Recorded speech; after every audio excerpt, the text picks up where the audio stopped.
Indonesia bisa dinilai membuka celah bagi konflik kalau membiarkan wilayah kita dipakai untuk pangkalan militer asing. Dan ini bertentangan dengan prinsip kebijakan luar negeri Indonesia yang bebas dan aktif, yang mencerminkan dalam konteks geopolitik, Indonesia itu tidak memihak kepada siapapun, baik itu Amerika maupun Rusia.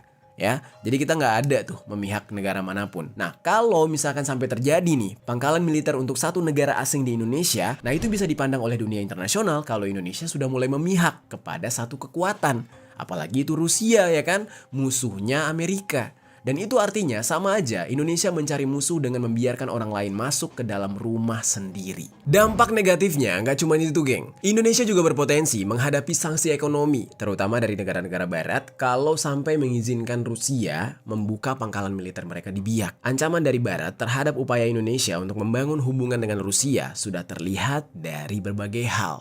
Contohnya nih ya, ketika Indonesia mau kerjasama dengan Rusia tapi gagal terus dalam kurun waktu 10 tahun terakhir.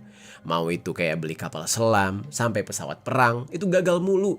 Nah, belum lama ini juga Indonesia memang pernah diberitakan mau beli kapal selam kilo kelas buatan Rusia.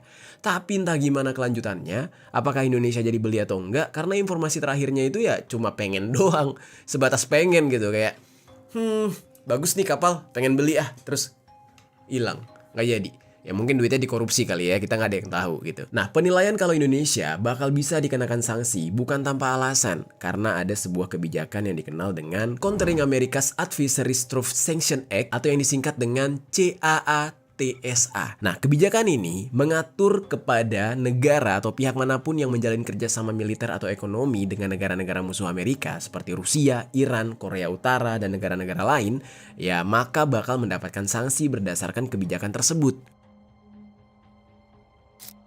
Nah terus geng, di dalam hal ini, maka banyak negara-negara kecil kayak negara kita tuh jadi takut gitu menjalin kerjasama militer dengan negara-negara musuhnya Amerika. Nah itu dia kurang lebih gambaran mengenai dampak kalau memang benar akan adanya pangkalan militer Rusia di Indonesia. Ya cuma balik lagi geng, isu ini benar atau enggak.